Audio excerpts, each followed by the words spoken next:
कृपया चैनल को सब्सक्राइब करें। धन्यवाद।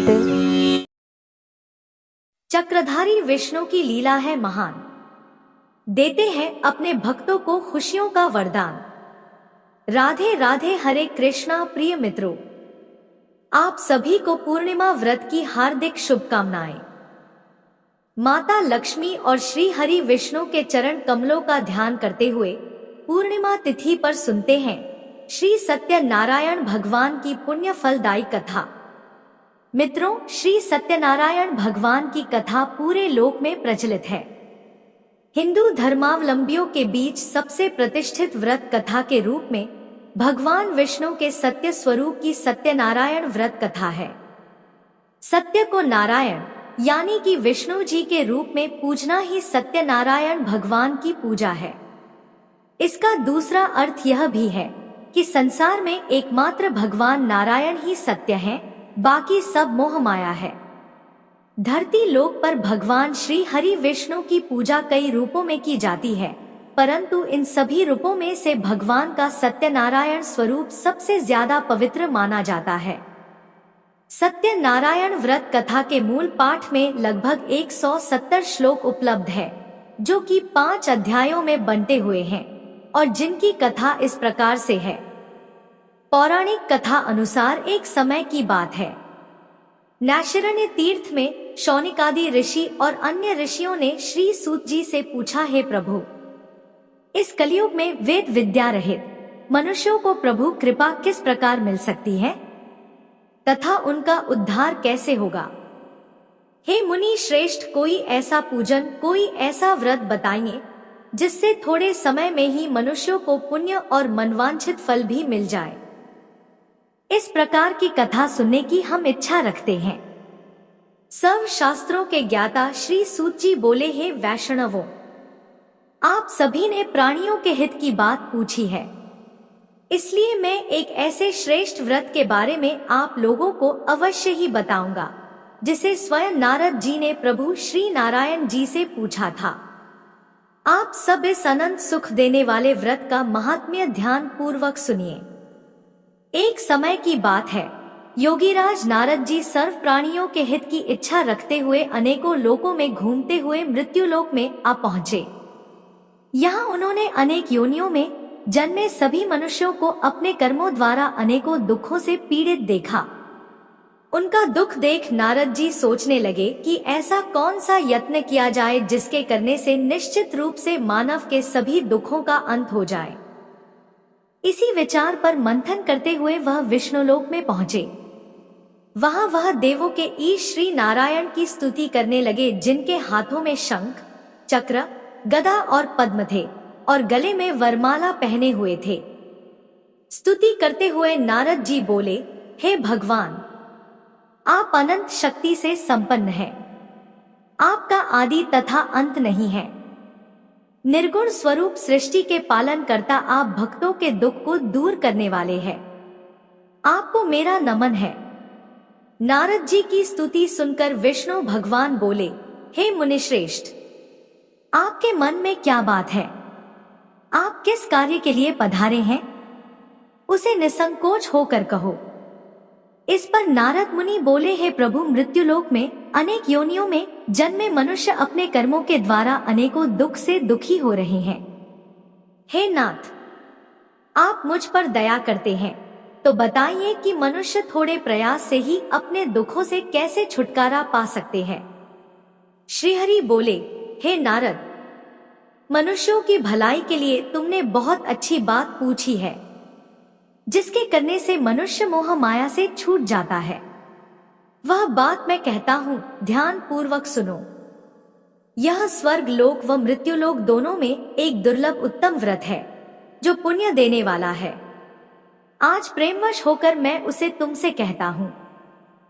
मेरे स्वरूप श्री सत्यनारायण भगवान का यह व्रत अच्छी तरह विधान पूर्वक करके मनुष्य धरती लोक में सुख भोग कर अंत समय में मोक्ष को प्राप्त करता है। श्रीहरि के वचन सुन नारद जी बोले कि उस व्रत का फल क्या है और उसका विधान क्या है? यह व्रत किसने किया था?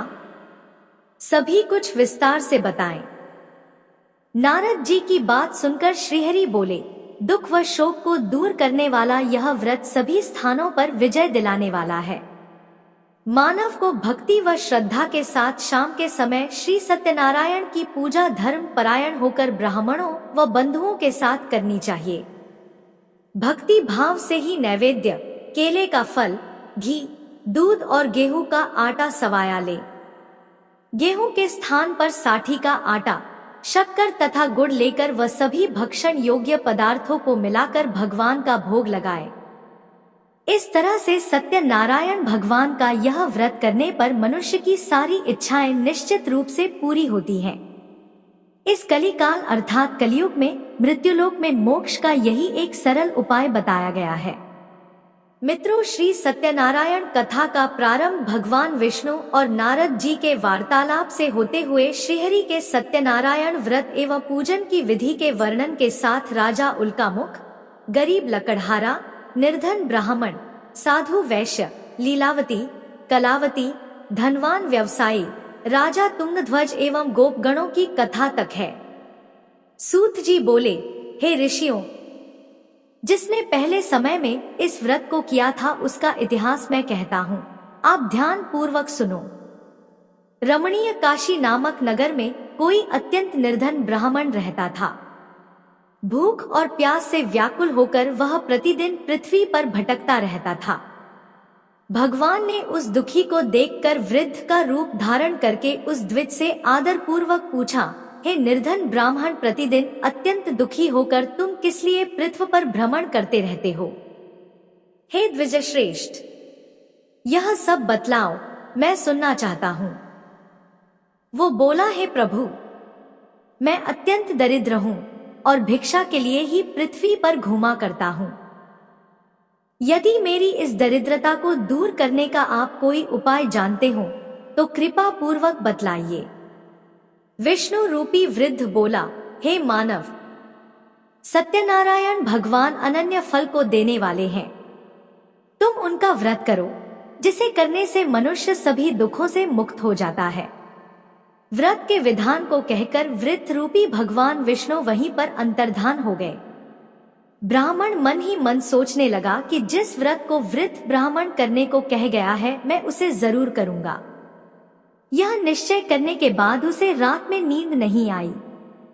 वह सवेरे उठकर सत्यनारायण भगवान के व्रत का निश्चय कर भिक्षा के लिए चला गया। उस दिन निर्धन ब्राह्मण को भिक्षा में बहुत धन मिला, जिससे उसने बंधु बांधवों के साथ मिलकर श्री सत्यनारायण भगवान का व्रत संपन्न किया। भगवान सत्यनारायण का व्रत संपन्न करने के बाद वह निर्धन ब्राह्मण सभी दुखों से छूट गया और अनेक प्रकार की संपत्तियों से युक्त हो गया। उसी समय से यह ब्राह्मण हर माह इस व्रत को करने लगा। इस तरह से सत्यनारायण भगवान के व्रत को जो मनुष्य करेगा वह सभी प्रकार के दुखों से मुक्ति प्राप्त करता है और धन धान्य से परिपूर्ण होता है। जो मनुष्य इस व्रत को करेगा वह भी सभी दुखों से अवश्य ही मुक्त हो जाएगा। सूत जी बोले कि इस तरह से नारद जी से श्री हरि विष्णु जी का कहा हुआ श्री सत्यनारायण व्रत को मैंने तुमसे कहा। हे विप्रो, मैं अब और क्या कहूँ? सभी ऋषिगण बोले, हे मुनिवर, संसार में उस विप्र से सुनकर और किस किस ने इस व्रत को किया, हम सब इस कथा को आगे सुनना चाहते हैं। सूत जी बोले, हे मुनियों, अगर आपकी यही इच्छा है तो जिस जिसने इस व्रत को किया है मैं आपसे कहता हूँ। आगे की कथा अनुसार एक समय वही विप्र धन व ऐश्वर्य के अनुसार अपने बंधु बांधवों के साथ इस व्रत को करने को तैयार हुआ। उसी समय एक लकड़ी बेचने वाला बूढ़ा आदमी आया और लकड़ियां बाहर रखकर अंदर ब्राह्मण के घर में गया। प्यास से दुखी वह लकड़हारा उनको व्रत करते देख विप्र को नमस्कार कर पूछने लगा कि आप यह क्या कर रहे हैं? तो उन्होंने बताया कि मैं श्री सत्यनारायण जी का व्रत कर रहा हूँ। लकड़हारा बोला, इस व्रत को करने से क्या फल मिलेगा? कृपया मुझे भी बताएं।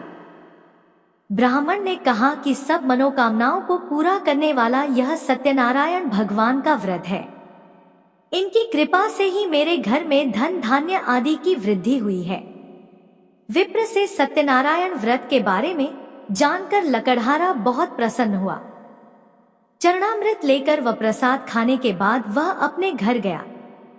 लकड़हारे ने अपने मन में संकल्प किया कि आज लकड़ी बेचने से जो धन मिलेगा उसी से श्री सत्यनारायण भगवान का उत्तम व्रत करूंगा।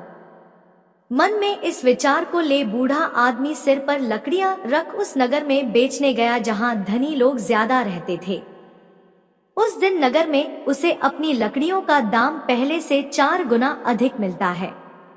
बूढ़ा प्रसन्नता के साथ दाम लेकर केले, शक्कर, घी, दूध, दही और गेहूं का आटा और व्रत की अन्य सामग्रियां लेकर अपने घर गया। वहां उसने अपने बंधु बांधवों को बुलाकर विधि विधान से सत्यनारायण भगवान का पूजन और व्रत किया।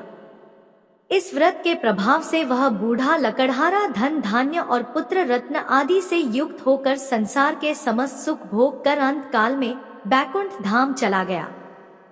सूत जी बोले, हे श्रेष्ठ मुनियों, अब आगे की कथा कहता हूँ। पहले समय में उल्कामुख नाम का एक बुद्धिमान राजा था। वह सत्यवक्ता और जितेंद्रिय था। प्रतिदिन देव स्थानों पर जाता और निर्धनों को धन देकर उनके कष्ट दूर करता था। उसकी पत्नी कमल के समान मुख वाली तथा सती साध्वी थी। भद्रशिला नदी के तट पर उन दोनों ने श्री सत्यनारायण भगवान का व्रत किया। उसी समय साधु नाम का एक वैश्य आया। उसके पास व्यापार करने के लिए बहुत सा धन भी था। राजा को व्रत करते देखकर वह विनय के साथ पूछने लगा, हे राजन, भक्तिभाव से पूर्ण होकर आप यह क्या कर रहे हैं? मैं सुनने की इच्छा रखता हूं, तो आप मुझे बताएं। राजा बोला, हे साधु, अपने बंधु बांधवों के साथ पुत्रादि की प्राप्ति के लिए मैं श्री सत्यनारायण भगवान का व्रत व पूजन कर रहा हूँ। राजा के वचन सुन साधु आदर से बोला, हे राजन, मुझे इस व्रत का सारा विधान कहिए। आपके कथनानुसार मैं भी इस व्रत को करूंगा। मेरी भी संतान नहीं है और इस व्रत को करने से निश्चित रूप से मुझे संतान की प्राप्ति होगी। राजा से व्रत का सारा विधान सुन व्यापार से निवृत्त हो वह अपने घर गया। साधु वैश्य ने अपनी पत्नी को संतान देने वाले इस व्रत का वर्णन कह सुनाया और कहा कि जब मेरी संतान होगी तब मैं इस व्रत को करूंगा। साधु ने इस तरह के वचन अपनी पत्नी लीलावती से कहे। एक दिन लीलावती पति के साथ आनंदित हो सांसारिक धर्म में प्रवृत्त होकर सत्यनारायण भगवान की कृपा से गर्भवती हो गई। 10वें महीने में उसके गर्भ से एक सुंदर कन्या ने जन्म लिया। दिनों दिन वह ऐसे बढ़ने लगी जैसे कि शुक्ल पक्ष का चंद्रमा बढ़ता है। माता पिता ने अपनी कन्या का नाम कलावती रखा।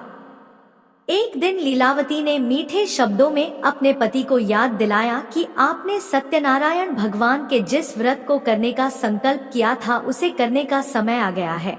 आप इस व्रत को करिए।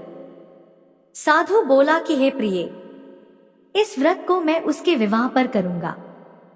इस प्रकार अपनी पत्नी को आश्वासन देकर वह नगर को चला गया। कलावती पिता के घर में रह वृद्धि को प्राप्त हो गई। साधु ने एक बार नगर में अपनी कन्या को सखियों के साथ देखा तो तुरंत ही दूत को बुलाया और कहा कि मेरी कन्या के योग्य वर देख कर आओ।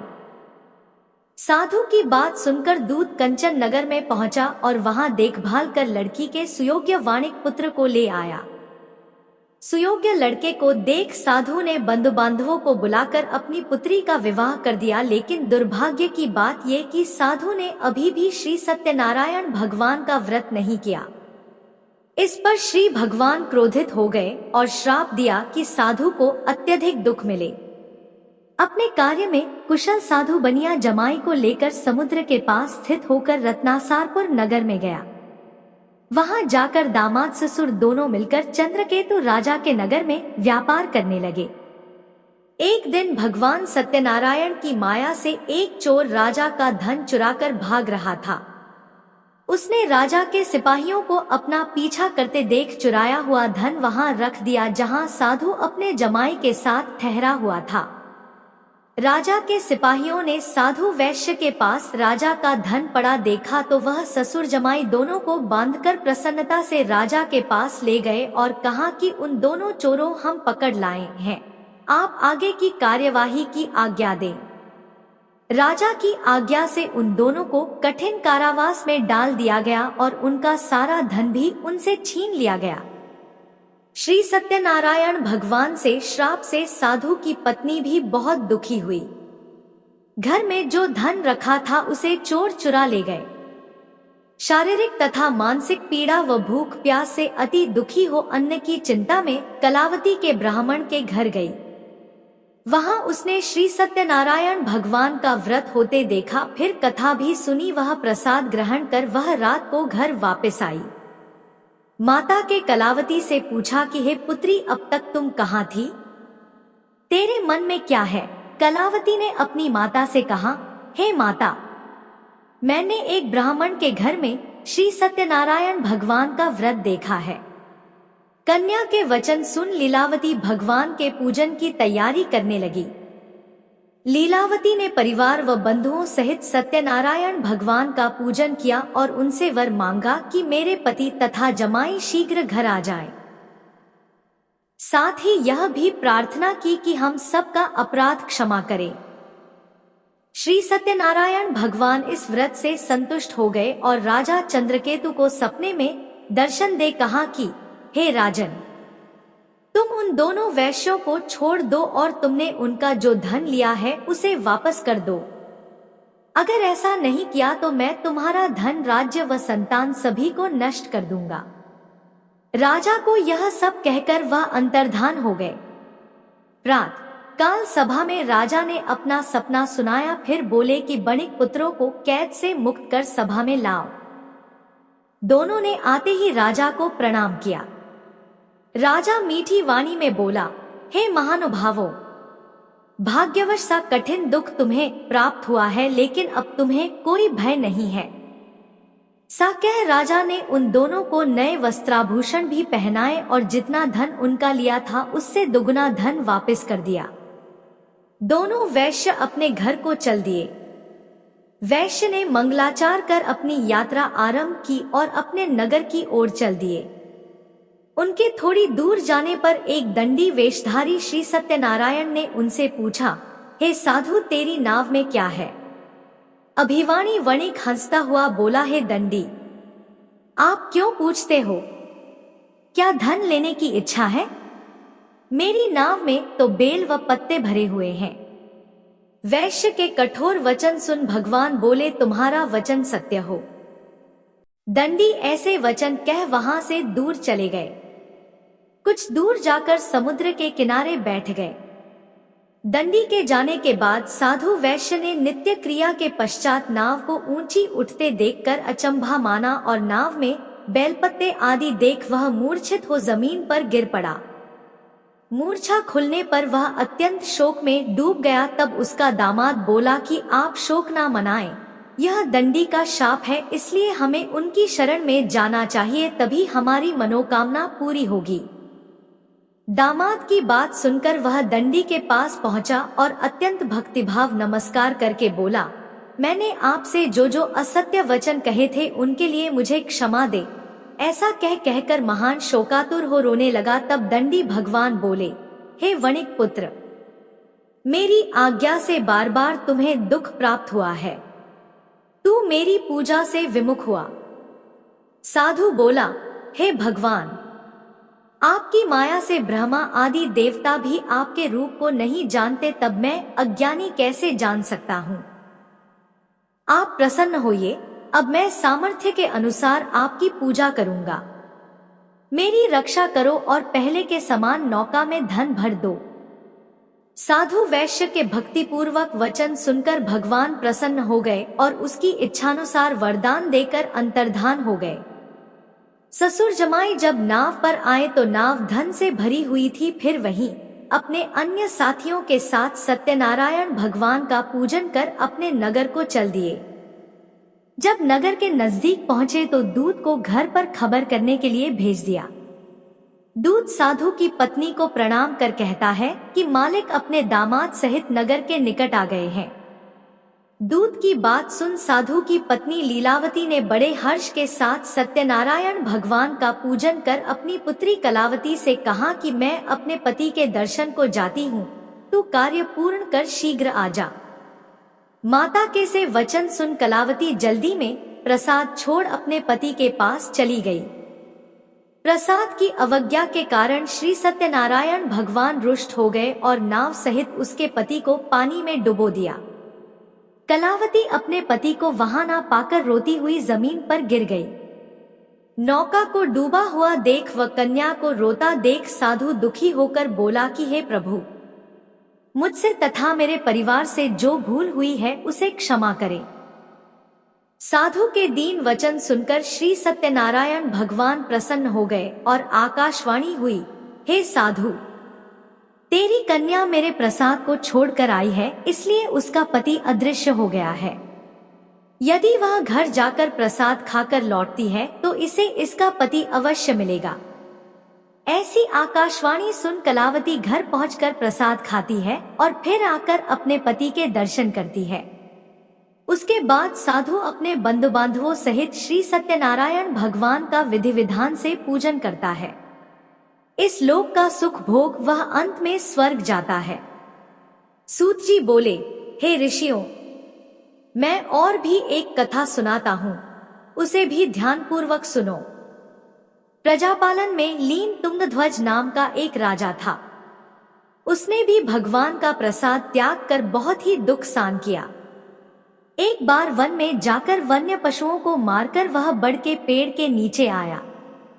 वहां उसने ग्वालों को भक्तिभाव से अपने बंधुओं सहित सत्यनारायण भगवान का पूजन करते देखा। अभिमानवश राजा ने उन्हें देखकर भी पूजा स्थान में नहीं गया और ना ही उसने भगवान को नमस्कार किया। ग्वालों ने राजा को प्रसाद दिया, लेकिन उसने वह प्रसाद नहीं खाया और प्रसाद को वहीं छोड़ वह अपने नगर को चला गया। जब वह नगर में पहुंचा तो वहां सब कुछ तहस-नहस हुआ पाया तो वह शीघ्र ही समझ गया कि यह सब भगवान ने ही किया है। वह दोबारा ग्वालों के पास पहुंचा और विधि पूर्वक पूजा करके प्रसाद खाया तो श्री सत्यनारायण भगवान की कृपा से सब कुछ पहले जैसा हो गया। दीर्घकाल तक सुख भोगने के बाद मरणोपरांत उसे स्वर्गलोक की प्राप्ति हुई। जो मनुष्य परम दुर्लभ इस व्रत को करेगा तो भगवान सत्यनारायण की अनुकंपा से उसे धन धान्य की प्राप्ति होगी। निर्धन धनी हो जाता है और भयमुक्त हो जीवन जीता है। संतानहीन मनुष्य को संतान सुख मिलता है और सारे मनोरथ पूर्ण होने पर मानव अंतकाल में बैकुंठ धाम को जाता है। सूत जी बोले, जिन्होंने पहले इस व्रत को किया है अब उनके दूसरे जन्म की कथा कहता हूँ। वृद्ध शतानंद ब्राह्मण ने सुदामा का जन्म लेकर मोक्ष की प्राप्ति की। लकड़हारे ने अगले जन्म में निषाद बनकर मोक्ष प्राप्त किया। उल्कामुख नाम का राजा दशरथ होकर बैकुंठ को गए। साधु नाम के वैश्य ने मोरध्वज बनकर अपने पुत्र को आरे से चीरकर मोक्ष पाया। महाराजा तुंगध्वज जन्मांतर में स्वयंभुव मनु हुए और भगवत संबंधी संपूर्ण कार्यों का अनुष्ठान करके वैकुंठलोक को प्राप्त हुए। जो गोपगण थे वे सब जन्मांतर में व्रजमंडल में निवास करने वाले गोप हुए और सभी राक्षसों का संहार करके उन्होंने भी भगवान का शाश्वत धाम गोलोक प्राप्त किया। इस प्रकार श्री स्कंद पुराण के अंतर्गत रेवाखंड में श्री सत्यनारायण व्रत कथा का यह 5वां अध्याय पूर्ण हुआ। तो बोलिए भक्तों, श्रीमन नारायण नारायण हरि हरि, श्रीमन नारायण नारायण हरि हरि।